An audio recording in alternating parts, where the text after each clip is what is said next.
오늘은 야고보서 1장입니다. 신약성경 야고보서 1장 1절부터 4절 말씀입니다. 신약성경 371페이지입니다. 야고보서 1장 1절부터 4절 말씀을 한 절씩 교독합니다. 야고보서 1장 1절 말씀을 제가 먼저 교독합니다.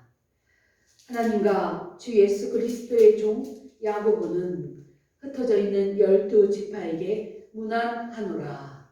내 형제들아, 너희가 여러 가지 시험을 당하거든 인들이 기쁘게 여기라. 이는 너희 믿음의 시련이 인내를 만들어 내는 줄 너희가 알미라. 인내를 온전히 이루라.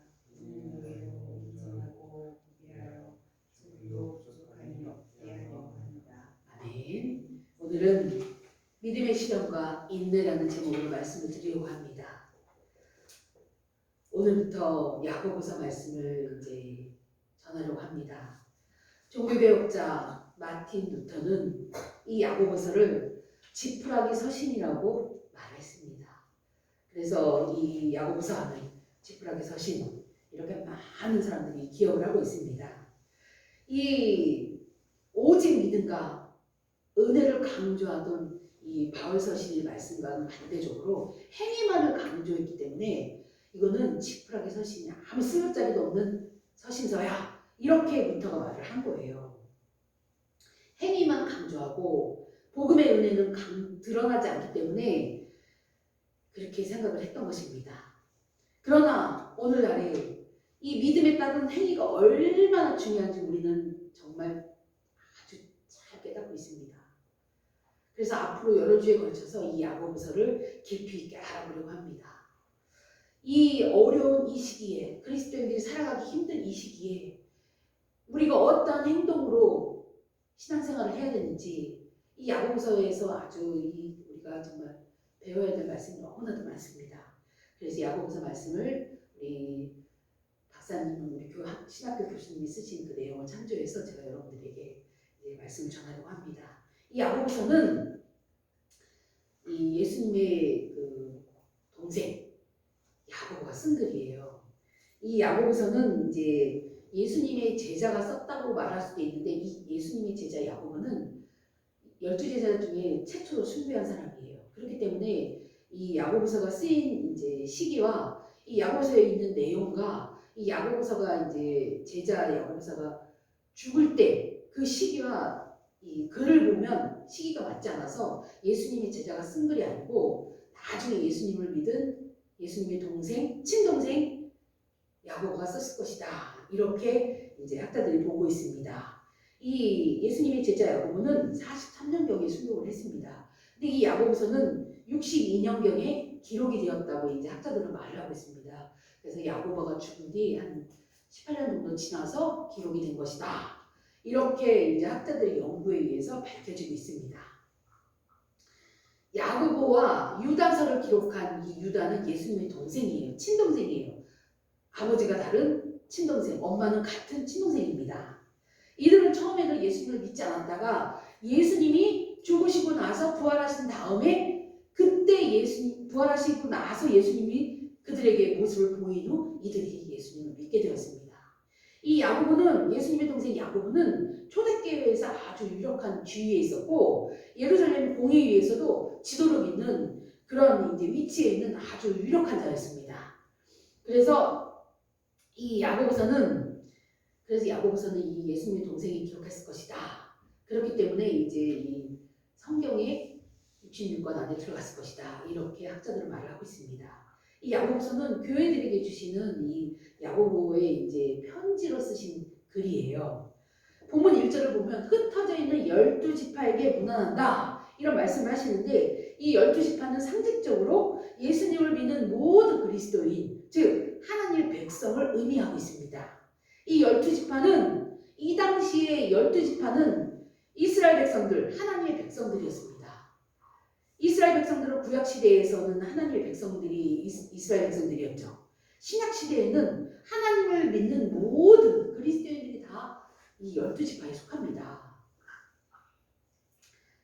이제 하나님의 백성은 예수 그리스도를 믿는 우리들을 말하고 있습니다. 그래서 이 야고보서가 흩어져 있는 12지파, 예수님을 믿는 모든 하나님의 백성들을 말하고 있는 것입니다.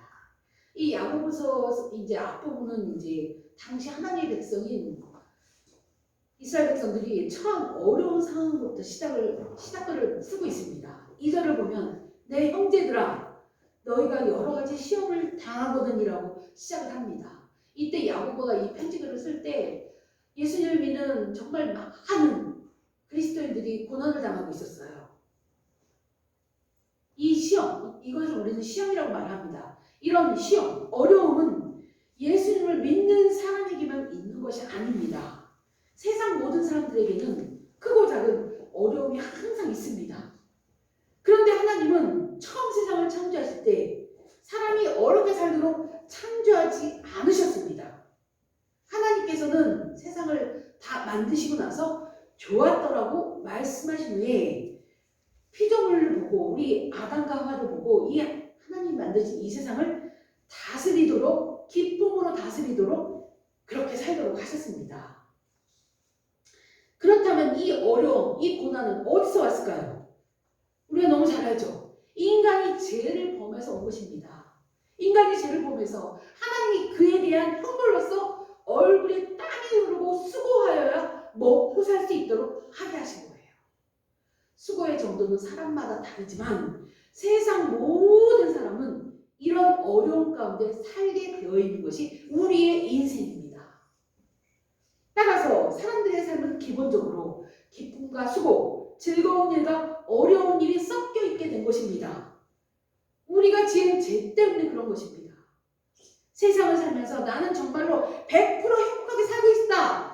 그렇게 말할 수 있는 사람은 한 사람도 없습니다. 또한 나는 정말 힘들고 어렵고 고난 가운데서만 살고 있어. 이렇게 말하는 사람도 없습니다. 우리는 사람에 따라 차이가 있지만 모든 사람에게는 항상 고난과 즐거움이 같이 있습니다. 어떨 때는 기쁘고 어떨 때는 슬프고 어떨 때는 힘들고 어떨 때는 행복하고 이런 것이 우리의 삶인 것이에요. 아이를 낳는 예를 들면 아이를 낳는 일은 너무 기쁘잖아요. 새 생명이 태어나는 게 얼마나 기쁩니까? 나를 닮은 내 자식이 이 세상에 태어나요. 너무 기쁘죠? 그런데 아기를 낳을 때 어마어마한 고통을 감수해야지만 아기를 낳을 수 있습니다. 자연분만이나 수술이나 똑같이 고통이 따른다는 것이에요. 사람이 타락하자 하나님은 잉태하는 고통을 크게 더하셨습니다. 이처럼 세상 사람들에겐 즐거움과 어려움이 같이 있게 된 것입니다. 예수님을 믿는 하나님의 백성들도 마찬가지예요. 우리가 예수님을 믿었다고 세상의 고통에서 벗어나는 것이 아닙니다. 예수님을 믿는 순간 고생 끝, 고난 끝 아니에요. 예수님을 믿건 안 믿건 똑같이 고난을 당합니다. 아이를 낳을 때 아픈 건 예수님을 믿든 안 믿든 똑같이 당하는 고통이기 때문에 그렇습니다. 우리 그리스도인도 세상 사람들이 당하는 고난과 비슷한 고난을 겪습니다. 많은 사람이 착각해서 많은 그리스도인이 착각해갖고 예수님을 믿으면 모든 고통에서 벗어나 이런 생각은 잘못된 생각이에요. 사실 예수님을 믿으면 다른 사람들이 당하는 일반 고난도 같이 당하면서 예수님 때문에 기독교적인 고난이 더해지는 경우가 더 많습니다. 예수님을 믿는다고 받는 이 고난을 특별한 고난이라고 말을 합니다. 세상 사람들이 겪는 이 삶 속에서 겪는 모든 온갖 고난, 온갖 즐거움 그런 걸 다 같이 경험하면서 거기에 덧붙여서 예수님을 믿는다고 받는 핍박이 더해진다는 얘기예요. 그리고 하나님의 백성답게 살아보겠다고 내가 결심하고 노력을 하면 더 어려워져요. 일요일날 놀러도 못 가고 손해를 볼 때도 있고 싫은 소리를 못할 때도 있고 화가 나도 참을 때가 있습니다. 제가 아는 목사님들 중에 남자 목사님들 중에 군대에서 교회 못 가게 엄청나게 핍박하는 선임들이 있어서 많이 힘들었다는 얘기를 하는 분들이 있었어요. 요즘은 많이 좋아졌지만 제 또래나 더 나이 드신 목사님들은 이런 고난을 많이 겪었더라고요. 이런 것들을 특별히 기독교적인 고난이라고 핍박이라고 말합니다. 이렇게 세상에 사는 우리에게는 고난스러운 일이 참 많습니다. 그러나 인생에 있어서 어려울 때 그때 드러나는 신앙이 참된 신앙이에요. 힘들고 어려울 때를 만나면 바로 이때가 나의 그리스도인다움을 드러내는 시기라고 우리는 생각을 하면 됩니다. 군대에서 예배당에 간다고 어려움을 겪는다고 해도 그 어려움을 감수하고 예배에 참석하면 그거로 인해 참다운 그리스도인의 모습을 보이고 있는 것이에요. 이런 일이 반복되면서 자기 스스로 그리고 하나님 앞에서 내가 하나님의 백성이라는 것이 더 명확하게 드러나는 것입니다. 고난이 없으면 이런 것을 드러낼 수가 없는 것이에요. 그런 의미에서 이런 형태의 어려움을 우리는 시험이라고 기독교적인 용어예요. 시험이라고 말을 합니다. 시험이라고 부릅니다. 시험은 성격상 두 가지 성격을 가지고 있어요. 하나는 유혹이에요. 사단이 예수님 앞에서 유혹을 합니다. 예수님을 유혹할 정도니 하나님의 백성인 우리는 얼마나 많이 유혹을 하며 유혹을 당하겠습니까? 유혹하는 이유는 넘어뜨리기 위한 거예요. 이 동기 자체가 불순합니다. 또 다른 형태는 테스트입니다. 이 시험은 이 어려움을 통해서 하나님의 백성이 드러내도록 하는 것이에요. 이 테스트를 잘 통과하면 우리는 승리하고 하나님 백성임을 드러낸 것이에요. 이 시험을 통과해서 하나님 백성인가 아닌가가 드러나게 됩니다. 시험은 우리가 하나님 백성임을 드러내는 기회가 되는 거예요. 성도 여러분, 이 시험을 잘 통과하여 하나님의 백성임을 드러내는 여러분이 되시기를 기도드립니다. 성경에 이 시험을 잘 통과한 아주 대표적인 인물이 나옵니다. 바로 욥이에요. 우리가 너무 잘 아는 욥. 이 욥은 이유를 알 수 없는 어려움을 당합니다. 어마어마한 고난을 당합니다. 욥은 성경을 보면 하나님 앞에 정말 신실하게 잘 살았었어요. 하나님 앞에 의롭게 잘 살았습니다. 그런데 한순간에 많았던 재산과 자녀들이 모두 없어지는 상황이 발생을 했습니다. 몸에 질병까지 생깁니다. 더군다나 욥은 환경적인 어려움뿐만 아니라 사람들의 오해까지 받아요. 네가 은밀한 중에 하나님 앞에 죄를 지어서 고난이 오는 거야. 그러니까 회개해. 욥을 찾아오는 많은 이들이 이런 말을 합니다. 우리가 이런 일을 겪었다면 하나님 계시는 거 맞습니까? 왜 나에게 이런 일이 일어나는 것이에요? 이렇게 말했을 것입니다. 욥의 부인은 욥에가 어떤 말을 했는지 아세요? 욥기 2장 9절을 보면 하나님을 욕하고 죽으라 이런 저주를 퍼부어요. 부인이 마누라가. 그러나 욥은 이 욥기서에 욥이 고백한 이 고백, 주옥 같은 고백들이 있는데 욥기서 23장 10절 말씀 제가 읽어드릴게요. 잘 들어보세요. 내가 가는 길을 그가 아시나니 그가 나를 단련하신 후에는 내가 순금같이 되어 나오리라. 너무 유명한 말씀이죠. 제가 좋아하는 말씀입니다. 내가 가는 길을 그가 아시나니 내가 가는 길은 하나님이 아셔. 하나님이 나를 단련하신 후에 내가 순금같이 되어 나올 거야. 이런 욥의 고백은 사실 이 고백은 욥이 자기에게 그 어려움이 다 지나가기 전에 한 고백이에요. 어려움이 다 지나고 나서 누구나 다 이런 고백 할 수 있죠. 그러나 욥은 아닙니다. 고난 중에 이런 고백을 한 거예요. 사람들이 너 정죄할 때 너 죄인이야. 너 빨리 회개해. 이런 정죄를 받을 때 욥은 이런 고백을 하나님께 드린 거예요.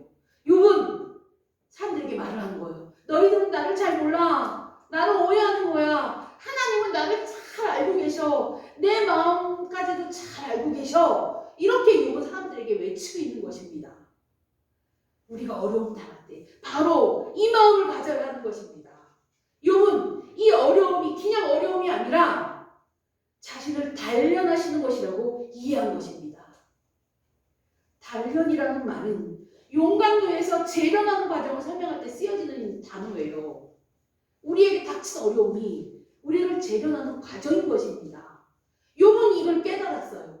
그래서 고백하는 거예요. 외치는 거예요. 하나님이 나를 지금 단련시키는 과정이야. 내가 다 단련되면 나는 수금같이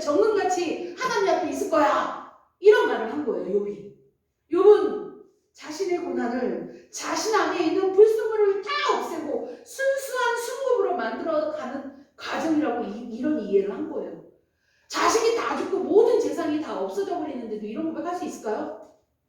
거기다가 육체의 질병까지 얻어서 기아장도 벅벅 긁어요. 너무 간지럽고 괴로워서. 이런 상황에 이런 고백을 한 거예요. 우리는 이 욥이 당한 이 고난 중에 한 가지만 당해도 하나님 나에게 왜 이러십니까? 이런 말을 했을 거예요. 저 같으면 그랬을 거예요. 욥만이 그렇게 이해하는 것이 아니라 예수님을 믿는 모든 사람이 그렇게 이해를 해야 하는 것입니다. 이렇게 단련하는 것을 기독교 용어로 연단이라고 말을 합니다.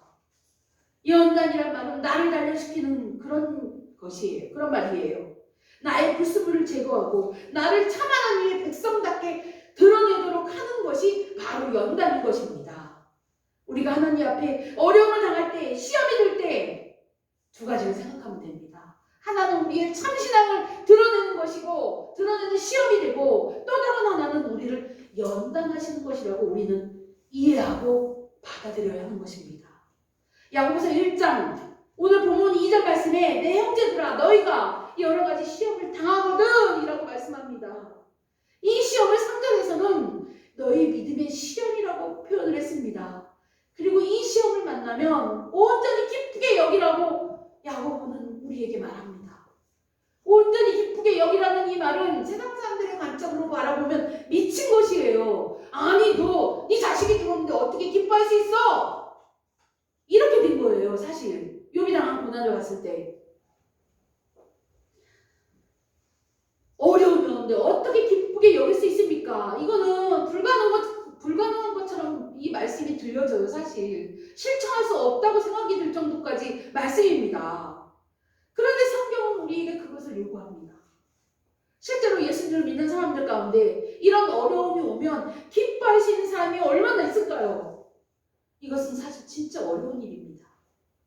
야고보서를 기록한 이 예수님의 동생 야고보는 이 글을 쓰고 얼마 안 있다가 순교를 당합니다. 죽임을 당합니다. 야고보 자신이 쓴 글처럼 너희가 여러 가지 시험을 당하거든. 이 자기가 뱉은 이 말처럼 시험을 당해서 죽임을 당합니다. 야고보가 죽으면서 어떤 마음으로 죽었을까요? 죽음에 직면하면서 어떻게 생각을 했을까요? 이 말씀에 따라 온전히 기쁘게 여겼을 것입니다. 이 당시 이 1세기의 예수님을 믿은 그리스도인들은 이 시험이 죽음으로 가는 시험이었어요. 예수님을 믿는다고 다 죽임을 당했습니다. 오늘은 그렇게까지 핍박하지 않습니다. 그러나 이때는 여기서 말하는 시험은 죽음으로 가는 길이었어요. 죽음을 두려워하지 말고 기뻐하라. 그런 얘기였어요. 결국은. 야고보는 자기가 신앙을 가졌다는 것, 자기가 하나님의 백성이라는 것을 드러내며 기뻐하며 하나님 나라로 갔습니다. 어려움이 올 때 그것을 기쁘게 여겨야 하는 이유가 3절에서 말씀합니다. 이는 너희 믿음의 시련이 인내를 만들어내는 줄 너희가 알미라 라고 야고보는 말합니다. 믿음의 시련이 인내를 만들어내기 때문에 우리는 기뻐해야 하는 것입니다. 우리의 삶 가운데 어려움이 하나도 없다면 인내는 없는 것입니다. 어려움을 한 번도 안 겪어본 사람은 인내하는 사람인지 아닌지 잘 모릅니다. 어려움을 겪어내는 것이 바로 인내이기 때문입니다. 잘 참는 것이 바로 인내하는 것입니다. 그러면 언제까지 우리는 인내하고 참아야 할까요? 주님 나라가는 그날까지 인내해야 하는 것입니다. 세상 사람들은 계속 참기만 하면 화병이 생긴다고 말해요. 그죠? 또 계속 참기만 하면 화병 걸려. 이런 말 하잖아요. 잘 참아내긴 하는데 내면의 분노를 주체하지 못해서 속으로 병이 드는 것을 화병이라고 말합니다. 이것은 성령님 안에서 인내하지 않을 때 나타나는 세상 사람들의 현상이에요. 비기독교적인 현상인 것입니다. 우리는 성령님의 도우심으로 성령 안에서 인내하는 것입니다. 얼마든지 할 수 있습니다. 예수님을 믿기만 하면 그 순간에 하나님의 영의 성령님이 성도 한 명 한 명에게 거하시면서 교회가 세워졌기 때문에 그렇습니다. 어려움이 올 때 성령님 안에서 그것을 잘 참아낼 수 있습니다. 인내할 수 있습니다. 이 시련은 하나님이 백성다운 모습을 드러내시기 위해서 우리에게 주시는 것이기 때문에 그렇습니다. 우리는 인내할 수 있습니다. 그리고 하나님의 백성으로 만들어 가시는 과정이기 때문에 우리는 인내할 수 있습니다. 성령님이 함께 하시면 얼마든지 인내할 수 있습니다. 화병 걸리지 않을 수 있습니다. 세상 사람들이 볼 땐 도무지 이해할 수 없겠지만 우리는 이러한 신앙을 가져야 하는 것입니다. 성도 여러분, 시험을 당할 때 기뻐하시는 여러분이 되기를 기도드립니다. 인내하시는 여러분이 되기를 간절히 기도합니다. 그렇다면 하나님은 왜 우리에게 시험을 주시고 어려움 가운데 있게 하시고 인내하기를 원하시는 걸까요? 이유가 있겠죠. 야고보서 오늘 본문 말씀 1장 4절에 이유가 나옵니다. 인내를 온전히 이루라. 이는 너희를 온전하고 구비하여 조금도 부족함이 없게 하려 함이라라고 말씀합니다. 우리를 구속하시고 하나님의 백성으로 삼으신 뜻이 여기에 나타나 있습니다. 너희를 온전하게 구비하여 조금도 부족함이 없게 하기 위해서 이 욥이 고백한 순금같이 되어 나오리라는 말씀과 비슷한 뜻이에요. 나를 연단해서 인내하게 하게 해서 부족함이 없게 정금같이 만들게 하기 위한 것이 이 바로 우리를 시험하시고 인내하게 만드신 이유인 거예요. 하나님은 우리가 어떤 사람이 되기를 원하실까요? 하나님 보시기에 올바른 삶을 살고 온전하고 모든 것에 있어서 부족함이 없는 구비되어 있는 사람이 되기를 원하시는 것이 하나님의 뜻입니다. 이것이 우리의 목표예요. 그래서 우리는 인내해야 하는 것입니다. 예수 그리스도 안에서 성령님 안에서 우리의 목표는 끊임없이 이것을 이뤄나가는 것입니다. 그 일에 필요한 것이 인내인 거예요. 세상에서 어려움을 당할 때 우리의 좋은 의도를 몰라줄 때 우리는 인내해야 합니다. 모든 것을 다 설명하고 다닐 시간이 없습니다. 그저 인내하는 것입니다. 그래서 마침내 하나님이 원하시는 사람이 되어야 하는 것입니다. 주님 오시는 날까지, 주의 날 가는 그날까지 우리는 인내해야 하는 것입니다. 야고보가 이 글을 쓰던 1세기 그리스도인이 당한 어려움은 보통 어려움이 아닙니다. 아까 제가 말씀드렸죠. 이 어려움은 결국 죽음이에요. 죽음을 피하려고 예수님을 배신하는 사람도 있겠죠. 안 믿는다고 하는 사람도 있겠죠. 그러나 이 당시에 어마어마한 그리스도인들이 순교를 당했습니다. 그 순교한 그 피 위에 기독교가 2000년이 지나서 우리나라에까지 이르고 전 세계에 수많은 그리스도인들이 생겨나게 된 것입니다. 베드로전서 4장 12절 13절 말씀을 제가 읽어드리겠습니다. 사랑하는 자들아, 너희를 연단하려고 오는 불시험을 이상한 일 당하는 것 같이 이상히 여기지 말고 오히려 너희가 그리스도의 고난에 참여하는 것으로 즐거워하라고 베드로 사도도 말씀합니다. 불시험이라고 말을 합니다. 죽음을 두려워하지 마. 너희가 예수님의 고난에 참여하는 거야. 즐거워해. 이런 말을 베드로 사도가 우리에게 주시는 거예요. 이때는 그리스도인들에게 죽음이 다가오는 어려움, 그 고난이 가장 컸습니다.